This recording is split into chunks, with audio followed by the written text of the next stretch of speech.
Si el Génesis fuese una montaña, si fuese el Everest, hemos empezado a escalar, y hoy estaríamos en lo que sería, hoy vamos a llegar a lo que sería la cumbre del Everest. Ahí lo más alto, el punto central de todo el relato de Moisés hacia los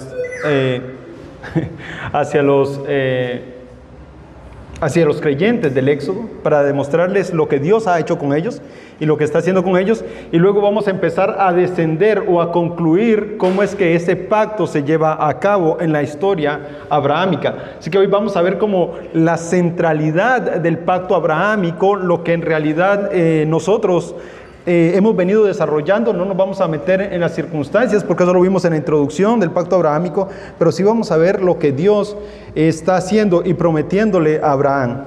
Así que los invito de nuevo a que vayamos a Génesis capítulo 15, versículo 6, y vamos a leer hasta el versículo 19 para tomar un poco de contexto. Dice: Abraham creyó en el Señor y él se lo reconoció por justicia.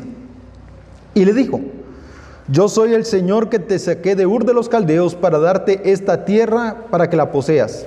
Entonces Abraham le preguntó: oh Señor Dios, ¿cómo puedo saber que la poseeré? El Señor le respondió: tráeme una novilla de 3 años, una cabra de 3 años, un carnero de 3 años y una tórtola y un pichón.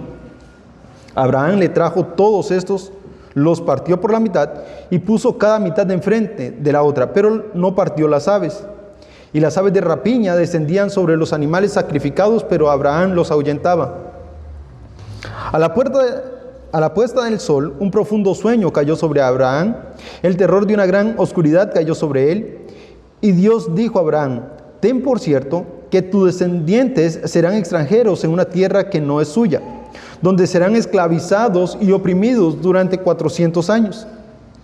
Pero yo también juzgaré a la nación a la cual servirán, y después saldrán de allí con grandes riquezas. Tú irás a tus padres en paz y serás sepultado en buena vejez. En la 4ª generación ellos regresarán acá, porque hasta entonces no habrá llegado a su colmo la iniquidad de los amorreos. Y sucedió que cuando el sol ya se había puesto, hubo densas tinieblas, y apareció un horno humeante y una antorcha de fuego que pasó por entre las mitades de los animales. En aquel día el Señor hizo un pacto con Abraham diciendo: a tu descendencia he dado esta tierra, desde el río Egipto hasta el río grande, el río Éufrates, la tierra de los kenitas, los ceneseos, los cadmeos, los hititas, los fereceos, los refaititas, los amorreos, los cananeos, los gergeseos y los jebuseos. Padre, gracias te damos por tu palabra. Gracias, oh Dios, porque tú eres fiel, Señor, a tus promesas, y podemos hoy ser parte y contemplar tu fidelidad con el pacto que has hecho con Abraham, Señor, de darle no solamente una promesa eterna, sino darle, Señor, una descendencia, Padre, como tú lo prometiste. Gracias por demostrarnos y revelarte a nosotros por medio de tu Hijo Jesucristo, a fin de que nosotros también podamos ser herederos, Señor, de la gracia en Él. Te pedimos, Señor, tu bendición y tu iluminación por medio de tu Santo Espíritu, en nombre de Cristo Jesús. Amén. Bien, hermanos, les decía que este es el punto más alto del Génesis, porque aquí es donde encontramos ahora a Dios hablando directamente con Abraham y comprometiéndose directamente con Abraham. Estamos encontrando a Dios sometiendo su palabra al pacto que Él mismo va a establecer. Una de las cosas muy curiosas de este pasaje, o particulares de este pasaje, es que el Señor habla a Abraham varias veces. Primero, Dios se presenta en el versículo 7. Dice: y le dijo el Señor: yo soy el Señor Dios que te sacó de Egipto. En el versículo 13, y Dios dijo a Abraham: ten por cierto. Y luego en el versículo 18, en aquel día el Señor hizo un pacto con Abraham diciendo: a tu descendencia daré esta tierra. Constante hablar de Dios, este constante decir de Dios nos hace ver cómo Dios realmente está comprometiéndose a sí mismo a hacer un pacto con Abraham. Un pacto que va a trascender épocas, como lo hemos venido viendo hasta ahora, pero un pacto que también trasciende a Abraham y a su descendencia para siempre. Primero, vemos a Dios hablando de sí mismo, y le dice esto en el versículo 7: yo soy el Señor que te sacó de Ur de los Caldeos para darte esta tierra para que la poseas. Vean que Dios de nuevo se presenta a Abraham. No solamente lo llama, sino que se presenta delante de él diciéndole, yo soy el Dios que te sacó de ese lugar, que te ha sacado de la tierra de Ur de los Caldeos, de la cual ya hemos hablado mucho, para darte esta tierra. Entonces, lo que Dios le está prometiendo es, mira, ¿te recuerdas cuál tierra es la que yo te voy a dar? ¿Cuál es la tierra? Bueno, cuando vemos un poco más atrás del Génesis, que Dios se ha comprometido en el capítulo 13, versículo 14 al 18, alguien que me ayude a leer ese pasaje.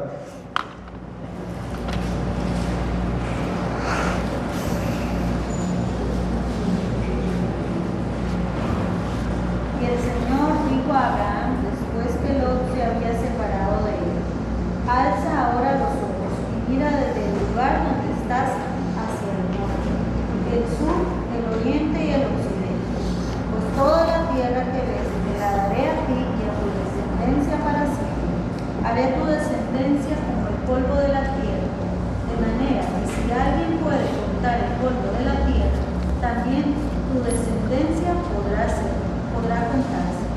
Levántate, recorre la tierra a lo largo y a lo ancho de ella, porque a ti te la daré. Entonces Abraham levantó su tienda y fue y habitó en el encinar de Mamre, que está en Hebrón, y allí edificó.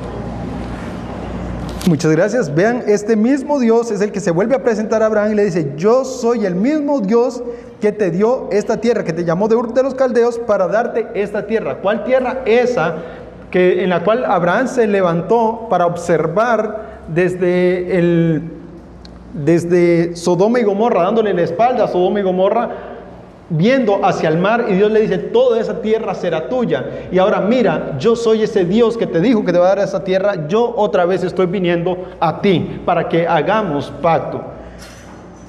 Y aquí encontramos una expresión muy interesante, porque Dios se está comprometiendo. Cuando dice yo Jehová Dios, es la afirmación enfática del que está hablando. Es mi nombre, es el que está en juego. Cuando el Señor le dice y le dijo, yo soy el Señor que te saqué de Ur de los Caldeos. Entonces vemos también que Dios se compromete enfáticamente y compromete su nombre para que esto se lleve a cabo. Es como que si Dios le estuviese diciendo a Abraham, te doy mi palabra, que esto se va a cumplir. Como el compromiso genuino que Dios está teniendo con Abraham es suficiente para que él entienda que Dios le ha de dar esa tierra. El versículo 8 parece que nos genera algún problema en la trama que nos está contando Moisés, porque dice, entonces Abraham le preguntó, oh, Señor, Dios, ¿cómo he de saber que la poseeré? Algunos han querido decir que Abraham estaba dudando, pero el versículo 6 ya nos explica que Abraham no dudó, porque dice, y creyó Abraham y le fue contado por justicia. Entonces, ¿cómo explicamos el versículo 8 a la luz de la fe que Abraham ya está teniendo? Bueno, la razón por la que Abraham hace esa pregunta a Dios es más una cuestión de la cultura hebrea, de la cultura de los grupos que hay ahí, porque se daba una señal del pacto. Y lo que Abraham está pidiendo es una señal del pacto.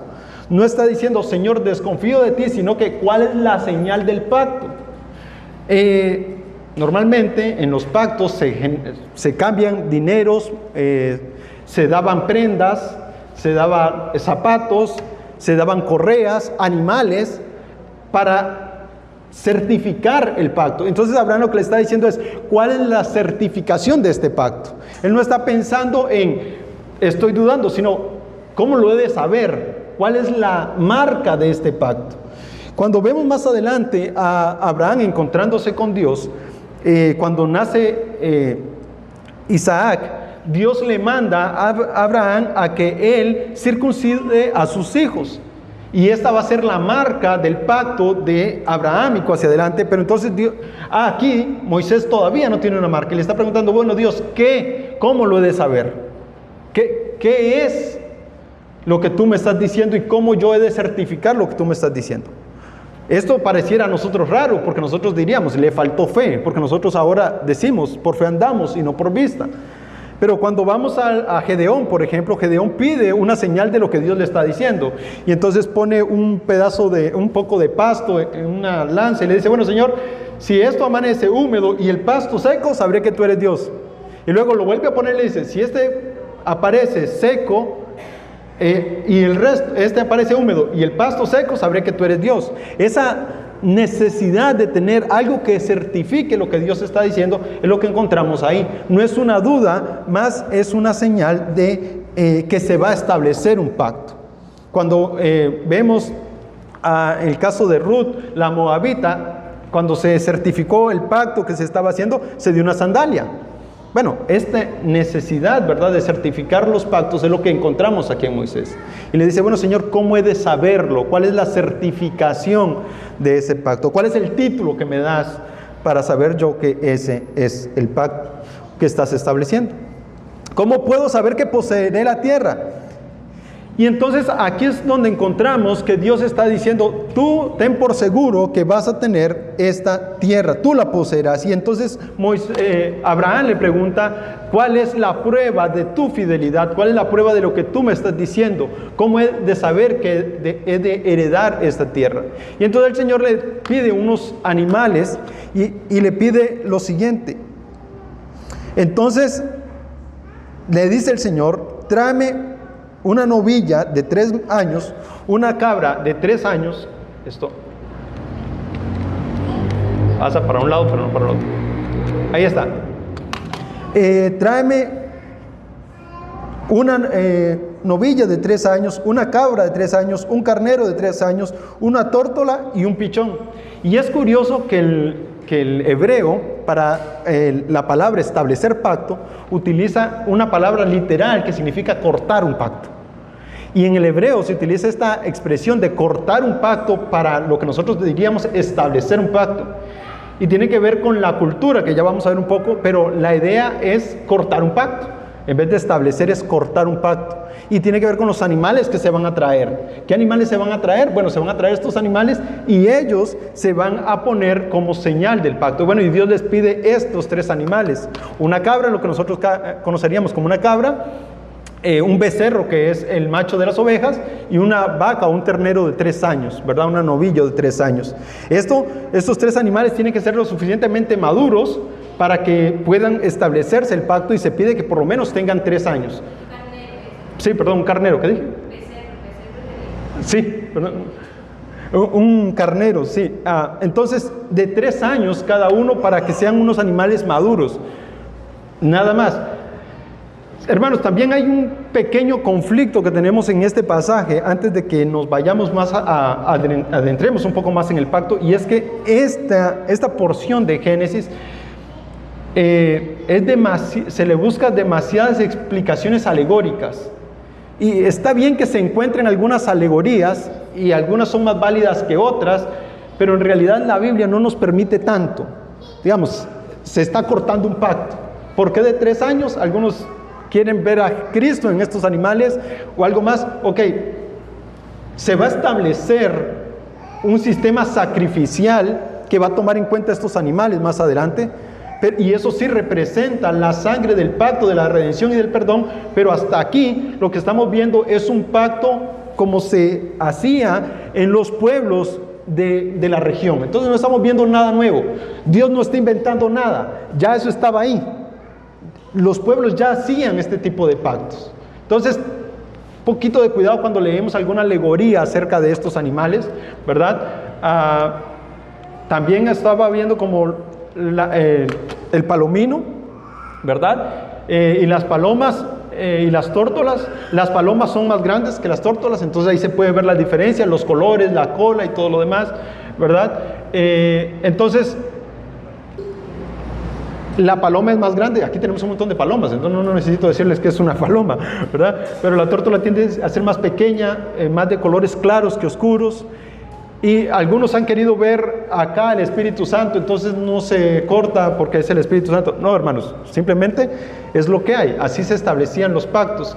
Y es curioso porque leyendo un poco acerca de los pactos, vamos a ver que, vamos a ver un poco más adelante y luego nos devolvemos acá.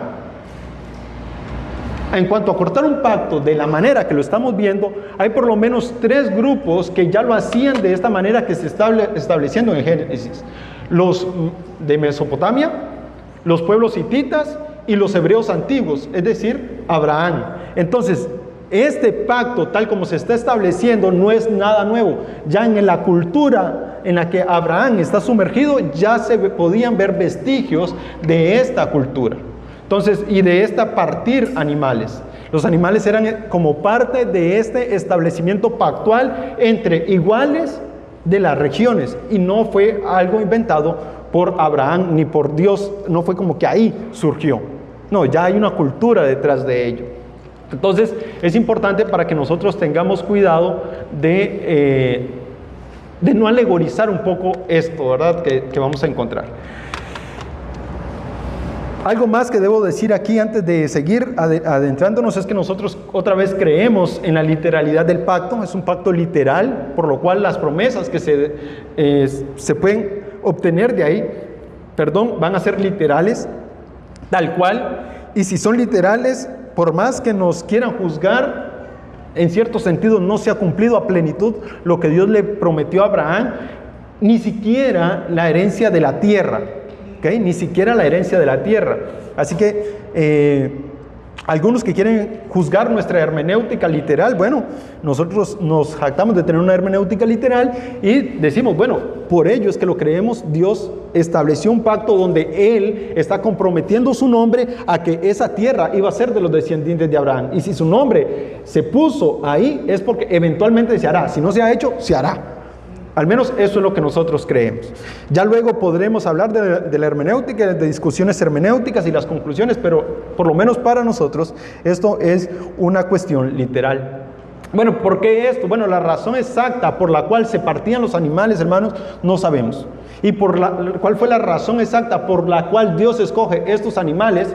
Aunque vamos a saber en Levíticos que van a ser incorporados al sacrificio como animales limpios para el templo, hasta ese punto, ¿por qué la sociedad en la que Abraham estaba sumergido escogió esos animales? No lo sabemos. Realmente esos son de los misterios que quedan ahí por resolver para los arqueólogos e historiadores, que todavía no sabemos. Lo que sí sabemos es lo siguiente: estos animales fueron prescritos para la ley, por ejemplo, Éxodo 29:15, alguien que me ayude ahí, y Números 15:27. Y vamos a leer otra cita en Deuteronomio 21:3. No vamos a leerlas todas.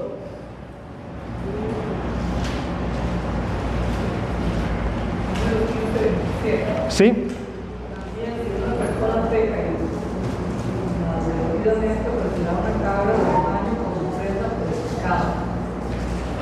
Ok, Números 15:27. Fue el que leyó. Entonces, Éxodo 29:15 es, perdón. También tomarás uno de los carneros y Aarón y sus hijos pondrán sus manos sobre la cabeza del carnero. Ok, 19 de Números.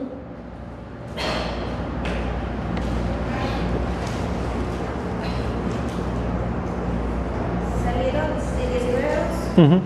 Salieron de Refidim, llegaron al desierto de Sinaí y acamparon en el desierto. Allí, delante del monte, acampó Israel. Ese dice 19:2. ¿Qué? De Números.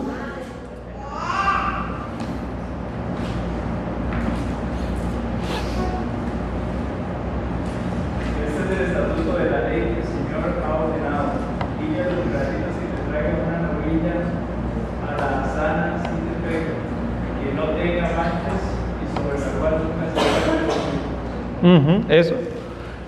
Y luego vamos a ver las tórtolas para los más pobres en Levíticos 1:14 y Lucas 2:24, que son las que presenta el Señor Jesucristo, ¿verdad? Como parte del sacrificio, estas tórtolas. Entonces, sí eran animales, tenían que tener cierta perfección, tenían que tener cierto nivel de madurez, no podrían ser tan tiernos, tenían que ser de cierta edad.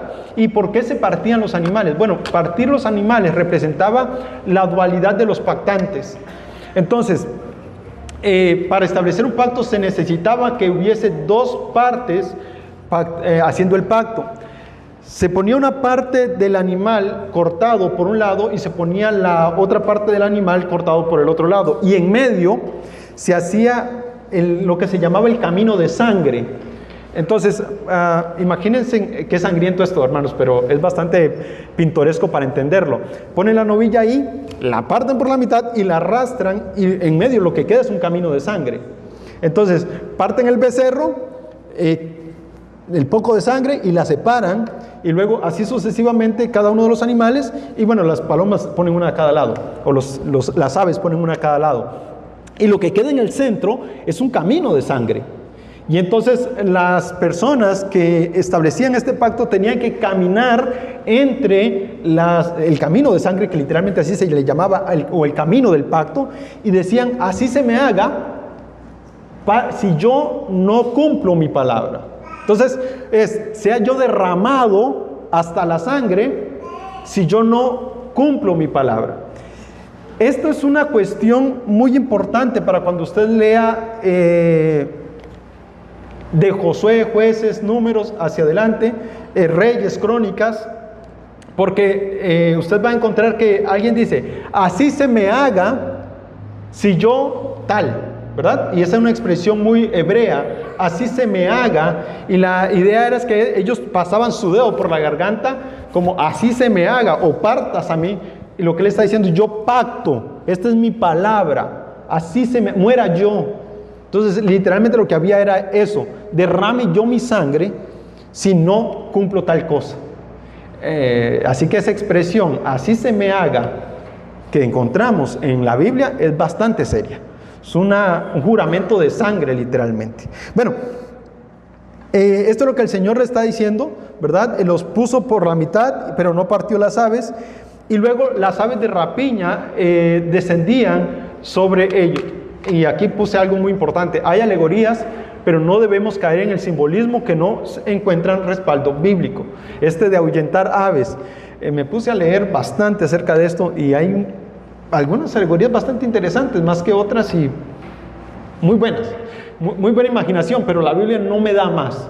Digamos, ahí podemos especular muchísimo, pero no tenemos más que lo que la Biblia nos dice. Había aves de rapiña, y esto es lógico, hermanos, que iban a haber aves de rapiña. Estamos hablando de sangre, tripas, camino ahí, y Moisés, Abraham esperando a que Dios se hiciera presente. Cosas que no nos dice el Génesis, pero sí son importantes que nosotros entendamos, y es que ha pasado por lo menos unas 3 o 4 horas aquí en este periodo. Ha pasado un tiempo, desde que Abraham ha ido a buscar a los animales, los ha partido y todo esto, y luego ir partiendo uno por uno ya toma su tiempo. No es por poco, o no es de tomar a poco lo que Moisés nos dice en el versículo 12, a la puesta del sol, es decir, tiempo después. Ya ha pasado un poco de rato, desde el atardecer hasta la puesta del sol, un profundo sueño cayó sobre Abraham. Este profundo sueño solo aparece aquí, en el Génesis, aparece aquí y aparece en el capítulo 2 de Génesis, cuando cae un sueño profundo sobre Adán para que Dios le traiga a Eva y le saca la costilla. Entonces, ese sueño profundo es el mismo sueño profundo que cayó sobre Adán, o la idea particularmente es la misma, ¿verdad? Coinciden, especialmente es la misma. El mismo sueño profundo que hubo sobre Adán, hubo también sobre Abraham. Pero luego nos dice algo Moisés, que el terror de una gran oscuridad cayó sobre él. Es decir, había mucha oscuridad en la situación, o Abraham se sintió en oscuranas. No era de noche, estábamos al atardecer. Cae mucho sueño sobre él y él ve mucha oscuridad. Básicamente es el relato que encontramos ahí. Y bueno, luego encontramos otra vez a Dios hablándole ahí. Y entonces vean la promesa, y estas son las promesas. Le dice Dios: ten por cierto que tus descendientes serán extranjeros en una tierra que no es suya, donde serán esclavizados y oprimidos durante 400 años. Pero yo también juzgaré a la nación a la cual servirán, y después saldrán de allí con grandes riquezas, y tú irás a tus padres en paz y serás sepultado en buena vejez. En la cuarta generación ellos regresarán acá, porque hasta entonces no habrá llegado a su colmo la iniquidad de los amorreos. Y sucedió que cuando el sol ya se había puesto, hubo densas tinieblas, y apareció un horno humeante y una antorcha de fuego que pasó por entre la mitad de los animales. Bueno, antes de ver la conclusión del versículo 18 y 19, tenemos que ver las partes de lo que Dios está pactando con Abraham. Primero, descendencia. Recuerden, todavía no ha nacido Isaac hasta el momento. Y lo vamos a ver el conflicto en el capítulo 16, el conflicto en el que Abraham se mete. Y Dios le está diciendo: tendrás una gran descendencia, la cual heredará esta tierra. Pero no solamente eso. Le dice que ellos van a ser esclavos y van a ir a una tierra que no es suya, donde serán esclavizados y oprimidos durante 400 años. Paréntesis aquí, 400 años. Existen al menos 3 tesis que hablan acerca de estos 400 años. Y 2 de ellas, las diferencias tienen que ver con quién gobernó Egipto en esas épocas. Y hay una que particularmente llama la atención, pero que no tiene sentadero bíblico, pero es importante que ustedes sepan, y es que algunos han querido decir que el tiempo de esclavitud de Israel en Egipto fue de 215, 250 años, más o menos, y que los 400 años inician a partir de este momento del pacto. ¿Por qué es importante que lo sepan? Bueno, porque se lo van a encontrar si algún día leen un libro del Génesis. Entonces, es la menos probable, es la que menos los teólogos han aceptado y no tiene asentadero bíblico, pero está dentro de las teorías que se van a encontrar ahí. Y es importante que sepan que al menos no tiene un asentadero bíblico y no tiene correspondencia histórica tampoco. No hay una correspondencia entre los faraones, que luego vamos a ver, con este cumplimiento de los 400 años. Cierro paréntesis. Bueno, luego Dios promete la liberación del pueblo en el versículo 14, y luego que este pueblo va a salir con prosperidad, ¿verdad? Luego le promete a Abraham que va a tener una longevidad suficiente para ver crecer a su descendencia, y luego le explica la razón por la cual va a llevar a Israel a esta época de esclavitud. Y la razón por la cual va a llevar a estos 400 años a Egipto es la siguiente: porque no ha llegado al colmo la iniquidad de los amorreos, nos dice en el versículo 16. De alguna manera Dios iba a juzgar a los amorreos, iba a juzgar a los egipcios por medio de Abraham y su descendencia. Entonces va a llevar a Abraham a Egipto y le dice: yo juzgaré la nación donde la cual vas a vivir. Y entonces va a juzgarlos. Ahora, ¿por qué razón los va a juzgar? Por algo que Dios sabe que va a suceder en el futuro, ¿verdad? Y los amorreos, porque ellos ya son malos, pero todavía no ha llegado al colmo como para que mi ira se desate contra ellos. Importantísimo esto en la teología rabínica y para lo que va a pasar en el resto de libros históricos, porque cuando los judíos no conquistan la tierra y se atreven a hacer pacto con estos pueblos, en realidad están echando por la borda lo que Dios les dijo que iban a hacer desde Abraham. Y es que ellos iban a servir de jueces para esa tierra, para los amorreos. Y al ellos pactar con estos amorreos, están desechando lo que Dios les había dicho que debían hacer, desechando la razón del pacto, ¿verdad? Y por eso les viene juicio. No solamente que desobedecieron a Moisés, desobedecieron a Dios. En este texto lo están desobedeciendo. Y esto es importante. No fue que a Moisés se le ocurrió que iban a destruir a esos, no fue que a Dios. Dios les dijo: ustedes van a hacer la vara de juicio contra estos pueblos. Entonces ya Abraham lo sabía. No fue algo que surgió de la nada. Y eso es muy importante cuando leemos el Génesis. Hermanos, el Génesis no se escribe en un vacío histórico. Ahí hay todo un contexto de pueblos que están viviendo. Ahí hay por lo menos 10 grupos de amorreos que ya viven ahí, que se nos dice en el versículo 19. O sea, ya hay una población grande. Curiosamente, esta gente también iba a mantener próspera esta tierra e iban a prosperar ahí antes que llegase el pueblo de Israel, para que Dios estableciese ahí a su pueblo. Bueno, estas son las partes del pacto. Esto es en lo que Dios está comprometiendo. 6 cosas en las que Dios se compromete a hacer en este versículo, porque esto le digo, está la cúspide, esto es lo más alto del Génesis. Ahí ya vemos a Dios comprometiéndose hasta lo más alto, y luego del Génesis hacia adelante lo que vamos a ver es el desarrollo de esa promesa, la llanura hasta llegar a Cristo. Pero aquí es donde encontramos lo más alto. En ti van a ser benditas todas las naciones. Creyó Abraham y le fue contado por justicia. Y Dios se comprometió con Abraham. Dios le está dando su palabra a Abraham. Ya no vemos más a Dios haciendo esta clase de pacto, ni manifestándose de la manera en la que se está manifestando, por lo menos hasta Cristo, donde se derrama la sangre del Cordero. Pero aquí estamos viendo a Dios pasando por medio de los animales, ¿verdad? Y esto es bastante importante, bastante precioso, ver el compromiso que Dios tiene con su pueblo. Entonces vamos a ver estos 6 puntos de las promesas. La descendencia, ¿verdad? Ten por cierto, es una manera de nuevo de que Dios le está diciendo, ten por cierto que tus descendientes, y es que Dios está respondiendo a la pregunta de Abraham del versículo 4, Señor, ¿de qué me sirve tu promesa si no tengo descendientes?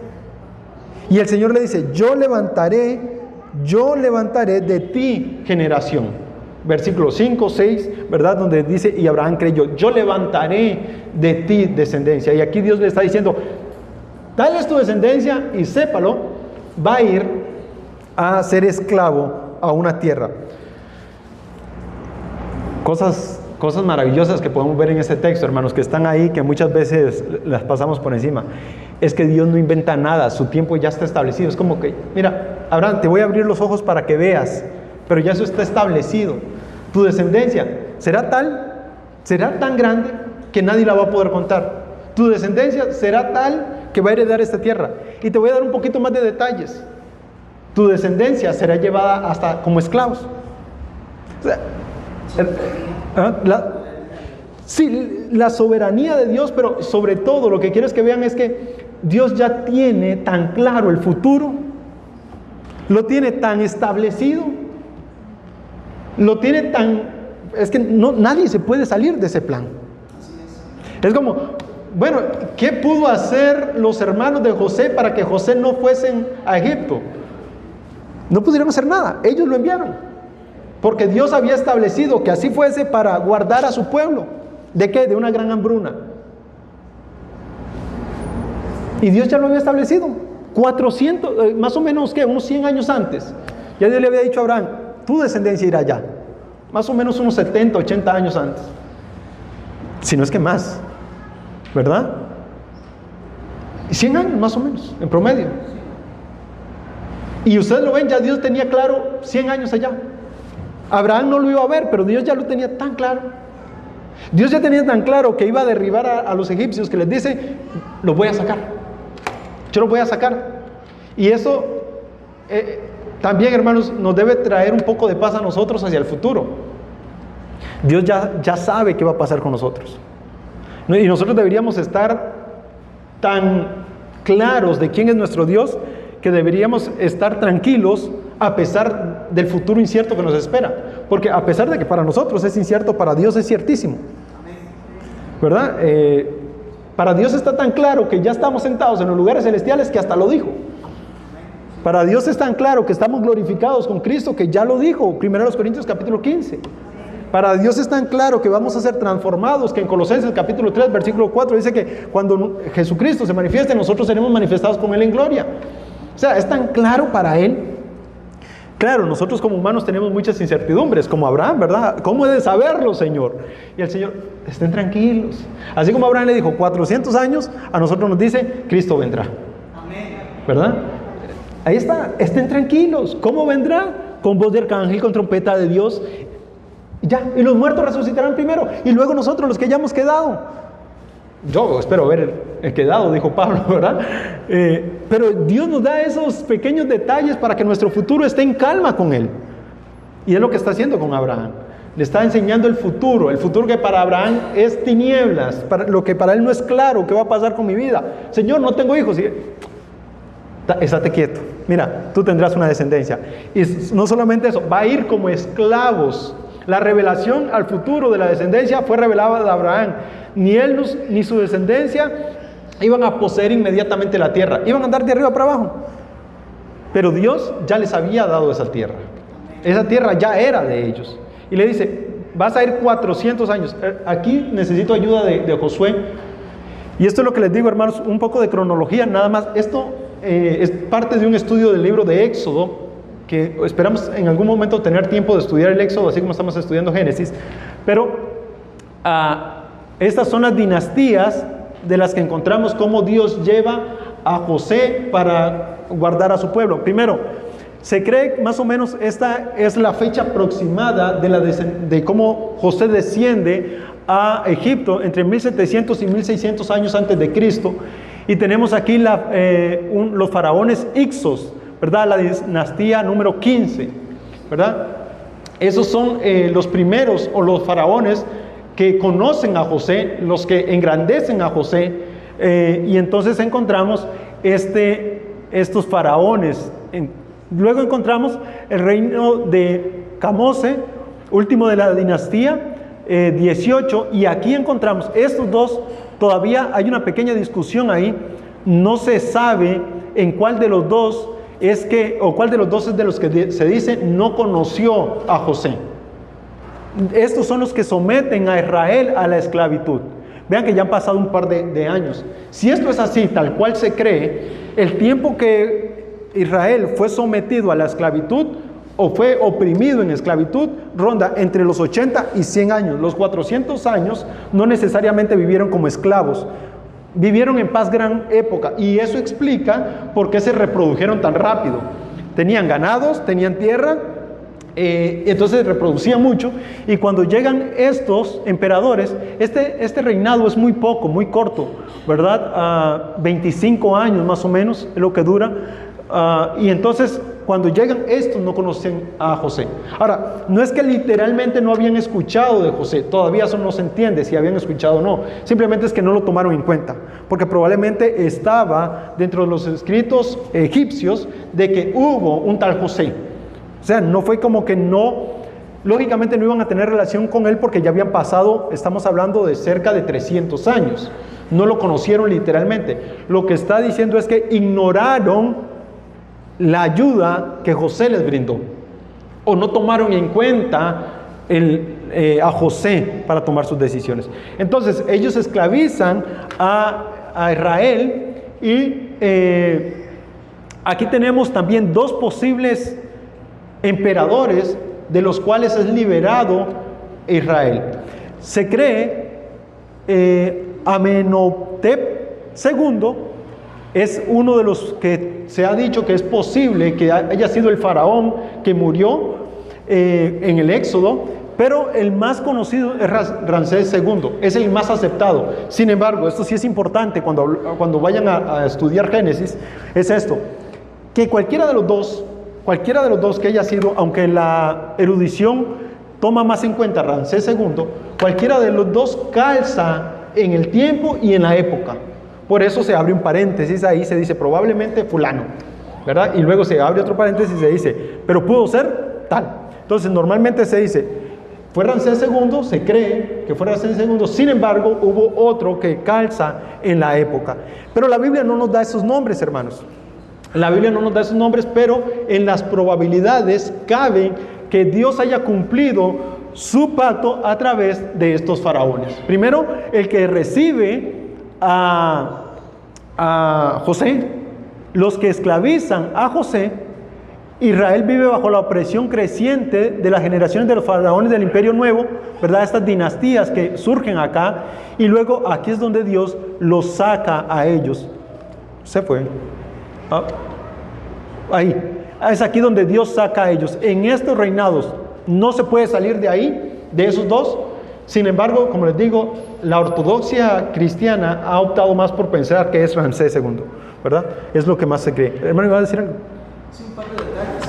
Lo primero es, no sé si ya lo mencionaste, pero el tema del pacto, que lo usual es que los dos pactantes Sí, ya dije eso. pasaban por el medio, ¿verdad?, de los animales. En este caso solo Dios lo hizo. Pero lo segundo tiene que ver con el tema de los Ixos, o los Ixos. Los Ixos, que fue una dinastía, ellos históricamente no eran necesariamente egipcios, sino que vinieron, invadieron Egipto y entonces se hicieron del poder, ¿verdad? Pero después, ya para la época de estos que no conocían a José, nuevamente, digamos, los egipcios Toman el poder nuevamente, y lo primero que ellos dicen es: bueno, no queremos que nos vuelva a pasar que nos gobierne alguien extranjero.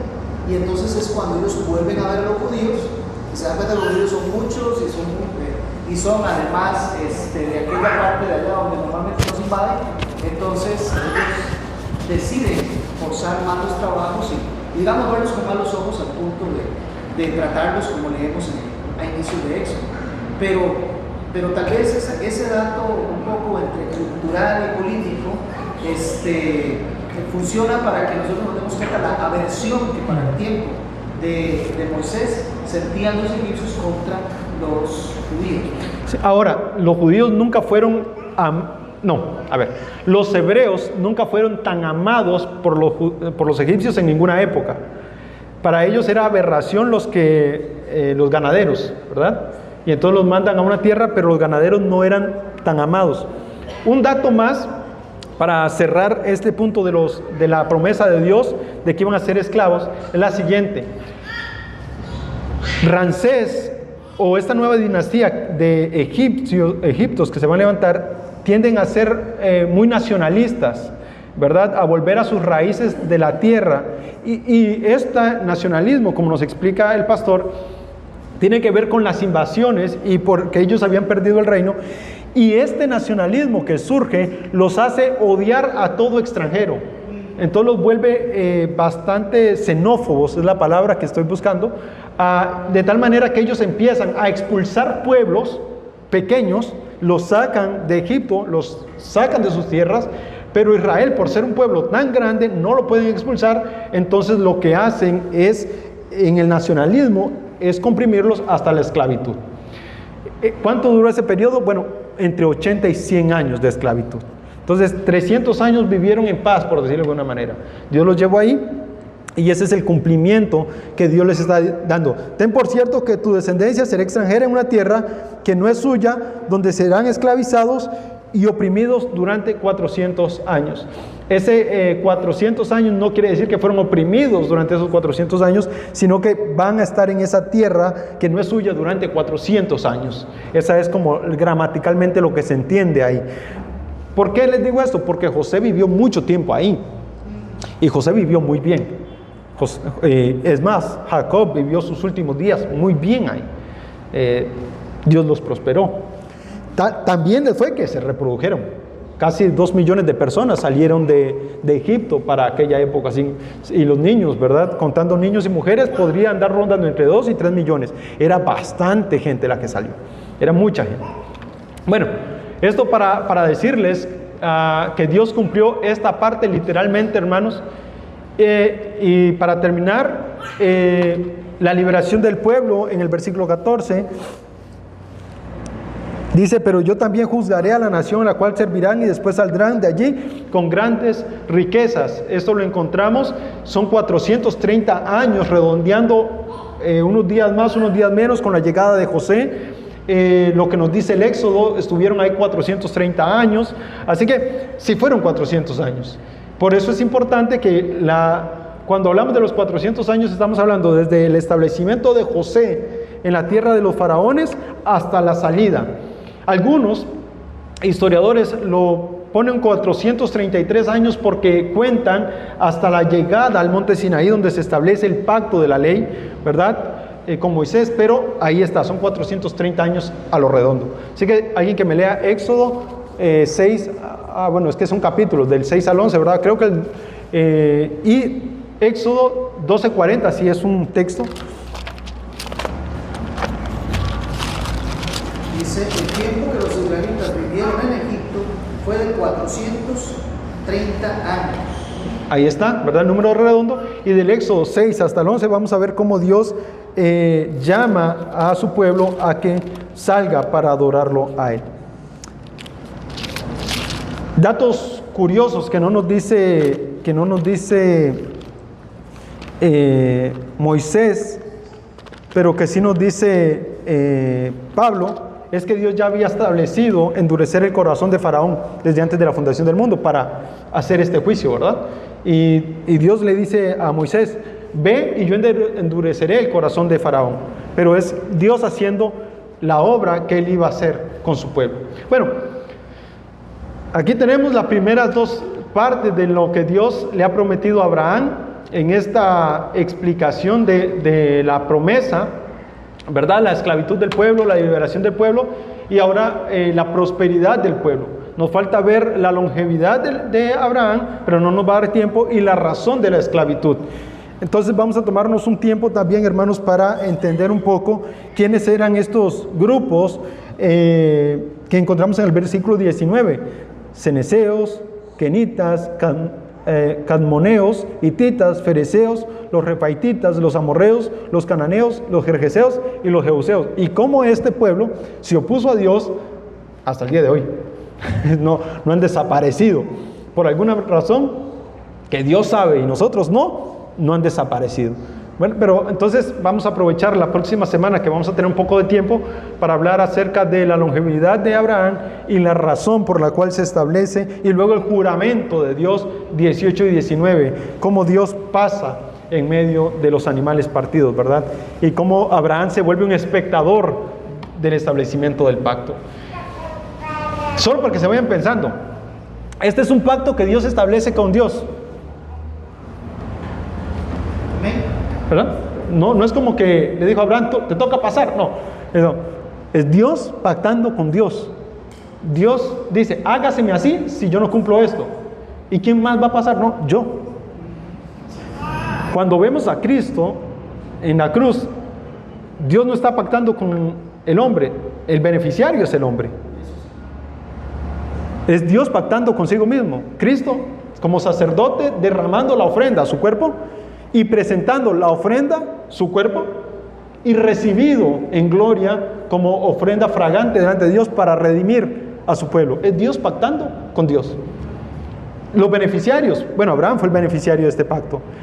Los beneficiarios siempre somos los seres humanos, pero es Dios haciéndolo de Dios para cuidar, ¿verdad?, su gloria, su nombre y su creación. Es decir, en última instancia nosotros, ¿verdad? Lo mismo que hizo con Adán y Eva. ¿Qué hizo? Agarró unos animales, los partió, les hizo vestimentas y les dijo, yo les voy a dar un redentor. ¿Qué hizo Adán y Eva? Nada. Es como, vamos a recibir la promesa que Dios se está comprometiendo consigo mismo a darnos. Y este es el carácter de Dios, ¿verdad? Él se compromete consigo mismo, compromete su propio nombre, que Él va a hacer algo en beneficio de la humanidad. Y nosotros estamos ahí de espectadores viendo a ver, y ahora podemos verlo, porque nuestros ojos son abiertos, cosa que el impío no lo puede ver, ¿verdad? Nosotros podemos ver eso. Nada más para que se vayan pensando en eso hasta que lleguemos a la próxima semana, si no es que Cristo ha venido, o por lo menos por mí, ¿verdad? Así que, hermanos, ¿alguna pregunta, alguna duda, algo que añadir a esto? Esto, como les digo, es poco de contexto histórico hasta llegar al Everest, ¿verdad?, de Génesis. ¿Alguien? ¿Nada? ¿Claro como el petróleo? ¿Como el café de la mañana? Bueno, entonces vamos a orar. Gracias, Señor, te damos por tu palabra. Gracias por brindarnos, Señor, la sabiduría y ayudarnos por medio de muchos estudiosos, Señor, a entender tu palabra también y por medio de tu Espíritu Santo que nos ilumina. Gracias por todas las dádivas que tenemos ahora en Cristo Jesús. Gracias por la familia de la fe. Ahora te pedimos que nos ayudes a ser de bendición los unos a los otros y a ser bendecidos, Señor, por la comunión que tenemos por medio de tu Hijo Jesucristo. Para que tu nombre sea glorificado, pedimos estas cosas. Amén.